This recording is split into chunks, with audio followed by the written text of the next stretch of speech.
राजस्थान विधानसभा चुनाव को लेकर दिल्ली में 2 दिन से कांग्रेस के नेता उम्मीदवारों के नाम फाइनल करने की कोशिश में लगे हैं, लेकिन सहमति बनना मुश्किल हो रहा है।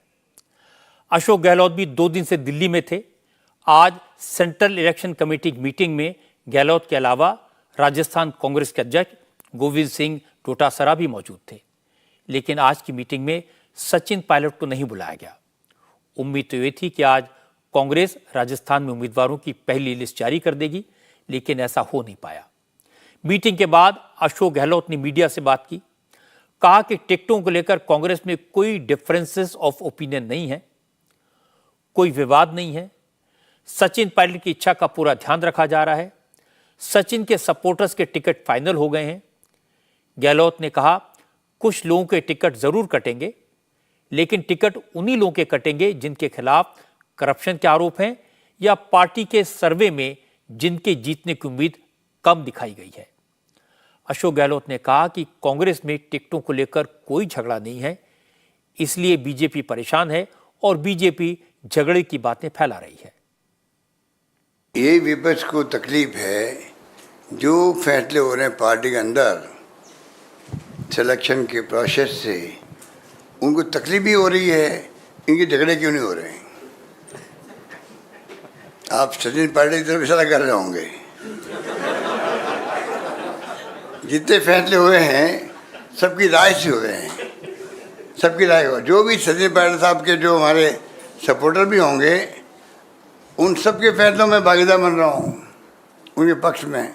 हम तो एकजुट हैं। जब उनके साथ लोग गए थे, उनके टिकट सब क्लियर हो रहे हैं करीब करीब। उससे बड़ा उदाहरण क्या मैं दे सकता हूँ आपको? एक टिकट पे भी मैंने ऑब्जेक्शन नहीं किया हो मीटिंग के अंदर। उससे अंदाज कर लीजिए कितनी पकाएगी हमारी, कितनी प्यार मोहब्बत आपस के अंदर है। वो जो गए हैं, कहीं गए हैं, अभी क्राइटेरिया सिर्फ एक है, वो है विनिबिलिटी क्राइटेरिया है। वो सब बातें हम भूल चुके हैं। हम सब एक होकर इलेक्शन लड़ना चाहते हैं। एमएलए के खिलाफ में जो है 4 करप्शन के भी हैं और मतलब उनके खिलाफ में एंटी गवर्नमेंट है। ये है, लोग उम्मीद करते हैं बहुत टिकट कटेंगे। टिकट तब करते हैं जब उसका विकल्प हो वहाँ पर। इसके बाद सचिन पायलट सामने आए। उन्होंने भी कहा कि राजस्थान कांग्रेस में कोई दरार नहीं है, वो मिलकर चुनाव लड़ रहे हैं। उन्होंने भी गहलोत के किसी कैंडिडेट का विरोध नहीं किया। सुना नहीं मुख्यमंत्री ने क्या बोला? हमारे अंदर जो प्यार मोहब्बत है वो एक मिसाल बन चुकी है, और उस प्यार मोहब्बत से देखकर विरोधी बहुत घबराए हुए हैं, डरे हुए हैं, और पत्रकार चिंतित हैं कि अब खबरें कहाँ से बनाएंगे हम लोग। तो इसलिए कुछ अनुभव भी है हम लोगों का काम करने का आपस में साथ साथ। और सुनो जहाँ तक टिकटों की बात है, जो भी घटनाक्रम पिछले वर्ष हुआ, कुछ लोगों पे पार्टी अनुशासन के आरोप भी लगे थे, उस पर कार्रवाई हुई नहीं हुई, लेकिन जिन जिन का भी प्रपोजल जो जीतने वाले उम्मीदवार थे उनका मैंने खुले मन से स्वागत किया। चाहे वो सोनिया जी की अवमानना भी अगर किसी ने करी हो उस समय, तो फिर भी हमें लगा पार्टी हित में जो है जीताऊ हो। किसी एक भी कैंडिडेट को मैंने विरोध नहीं किया जो जीतने वाला उम्मीदवार। अशोक गहलोत कह रहे हैं कि राजस्थान के इलेक्शन में कांग्रेस में टिकटों को लेकर कोई झगड़ा नहीं है, कोई विवाद नहीं है, लेकिन उनकी बात के आखिरी वाक्य पर गौर करने की जरूरत है। टिकट उन्हीं का कटेगा जिनके जीतने की उम्मीद नहीं है, जिनके खिलाफ भ्रष्टाचार के आरोप हैं। अब अशोक गहलोत ने ये क्यों कहा, ये भी समझ लेते हैं। असल में यह कहकर गहलोत ने अपने उन करीबियों को मैसेज दिया जिनका टिकट कट सकता है, और वो करीबी हैं अशोक गहलोत की सरकार में कद्दावर मंत्री शांतिलाल धारीवाल, महेश जोशी और दर्जा प्राप्त मंत्री धर्मेंद्र राठौड़। पता ये लगा कि इन तीनों नामों पर कल राहुल गांधी और सोनिया गांधी दोनों ने वीटो लगा दिया। राजस्थान कांग्रेस की तरफ से उम्मीदवारों के नामों का पैनल भेजा जाना था, लेकिन अशोक गहलोत हर सीट के लिए सिर्फ एक नाम लेकर आए थे। कल की मीटिंग में राहुल ने इस पर नाराजगी जाहिर की और इसके बाद हर नाम पर चर्चा शुरू हुई। जैसे ही शांतिलाल धारीवाल का नाम आया तो सोनिया गांधी ने पूछा, ये कौन है? गहलोत ने कहा, बड़े नेता हैं, पुराने नेता हैं, साफ सुथरी छवि वाले हैं, इनके खिलाफ कोई करप्शन का आरोप नहीं है। जानकारों ने बताया कि गहलोत की इस बात पर राहुल गांधी भी नाराज हो गए। उन्होंने कहा कि भारत जोड़ो यात्रा के दौरान उन्हें यह नाम बार बार सुनाई दिया।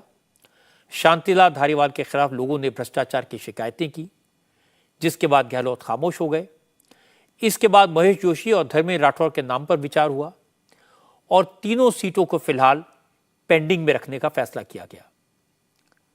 मीटिंग के बाद जब गहलोत बाहर निकले तो वहां भी राजस्थान से आए नेताओं की भीड़ थी। लोग टिकट के लिए नारेबाजी कर रहे थे। लोग जानना चाहते थे कि पार्टी का फैसला क्या है, लिस्ट कब आएगी। इस पर अशोक गहलोत ने लोगों को समझाया, कहा कि पिछली बार जो कुछ हुआ इस बार वैसा नहीं होगा। वो राजस्थान की पार्टी के वर्कर्स की बात टॉप लीडरशिप तक पहुंचाएंगे और सबकी भावनाओं का ख्याल रखा जाएगा। काम करो दूसरा सरकारी काम करो और यहाँ मैंने प्रेस कॉन्फ्रेंस करी है यहाँ पर, वो मैंने काम किया। यहाँ कोई नहीं, आप प्लीज अपने क्षेत्र में जाओ। प्रोसेस पूरा हो चुका है करीब करीब, थोड़ा और बाकी रह गया तो 2-4-5 दिन बाद मीट आएगी ऊपर से, तब आगे प्रेस होगी। इस बार मौका मिल गया तो जितने ही कार्यकर्ता आप लोग हो, पिछली बार क्या हुआ उसको भूल जाओ। एडजस्ट नहीं किया हमको, बिल्कुल भूल जाओ पिछली बार, क्योंकि पिछली बार बहुत गलती हुई है। पिछली बार टाइमली फैसले नहीं हुए, कई बातें हुई है। तो मैं कह रहा हूँ आपको, जो आप लोग यहाँ आए हो, दिल्ली में आए हो। अशोक गहलोत पुराने नेता हैं, अनुभवी नेता हैं, चुनाव के मैदान में हैं, वो इससे ज़्यादा और कह भी क्या सकते हैं। लेकिन ये सच है कि राजस्थान में अब कांग्रेस के अंदर बगावत के स्वर सुनाई देने लगे हैं। कई उम्मीदवार पार्टी को आंख दिखाने लगे हैं। ऐसा एक वीडियो जयपुर से आया है जिसमें कांग्रेस के एमएलए रफीक खान एक दूसरे उम्मीदवार के लिए खुलेआम पैरवी कर रहे हैं। रफीक खान खुद जयपुर शहर की आदर्श नगर विधानसभा सीट से एमएलए हैं और किशनपोल से कांग्रेस के एमएलए अमीन कागजी को टिकट देने की पैरवी कर रहे हैं। उन्होंने एक पब्लिक मीटिंग में हजारों लोगों के सामने साफ साफ लफ्जों में कहा, इस बार इलेक्शन लड़ेंगे तो दोनों लड़ेंगे, वरना दोनों ही नहीं लड़ेंगे। लोग बाग इस बात पे नजर रख रहे हैं कि आदर्श नगर में क्या होता है, किशनपोल में क्या होता है। सुबह अमीन भाई से बात हो रही थी, अमीन भाई बोला कि साहब मेरी कुछ शिफ्ट करने की बात कर रहे हैं।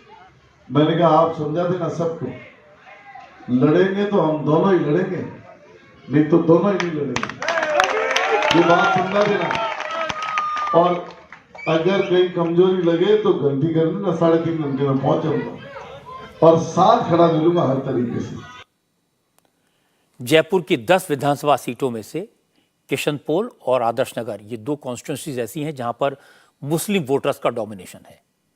हालांकि अभी लिस्ट नहीं आई है, लेकिन कुछ लोगों का कहना है कि किशनपोल से इस बार अमीन कागजी का टिकट कट सकता है, इसलिए उनके फेवर में माहौल बनाया जा रहा है। हालांकि इसे लेकर जब राजस्थान के मंत्री प्रताप सिंह खाचरियावास से पूछा गया तो उन्होंने कहा कि रफीक खान ने अगर किसी कैंडिडेट का फेवर कर दिया, किसी के लिए टिकट मांग लिया, तो इसमें गलत क्या है।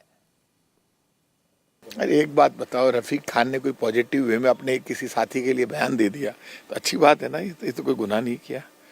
और रफीक खान और अमीन कागजी दोनों अच्छे उम्मीदवार, उसमें आपको कहाँ दिक्कत नजर आ रही है।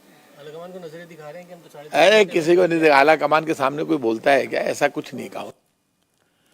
शुरू में लग रहा था कि अशोक गहलोत अपने सभी लोगों को टिकट दिलवाने में कामयाब होंगे और सचिन पायलट के लोगों के टिकट कट सकते हैं, लेकिन इस बार मीटिंग में सोनिया गांधी और राहुल गांधी ने अपनी ताकत दिखाई।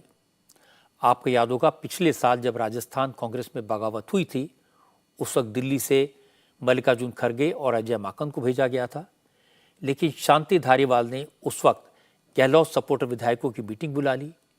विधायकों को खड़गे और माकन की मीटिंग में नहीं जाने दिया और यहां तक पूछ लिया कि कौन आला कमान क्या होता है।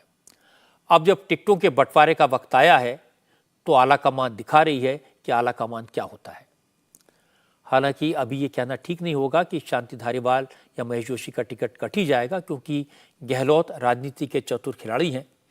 आज उन्होंने कहा टिकट उन्हीं का कटेगा जिनके जीतने की उम्मीद नहीं है या जिनके खिलाफ करप्शन के इल्जाम है। अगर कोई ऑप्शन नहीं होगा, कोई दूसरा कद्दावर नेता नहीं होगा, तो फिर मजबूरी में टिकट दिया जा सकता है और हो सकता है कि शांति धारीवाल का ऑप्शन न मिले, उन्हें टिकट मिल जाए। इंडिया टीवी हर वक्त हर जगह डाउनलोड करने के लिए सर्च करें India TV news Google play store या ऐप स्टोर पर।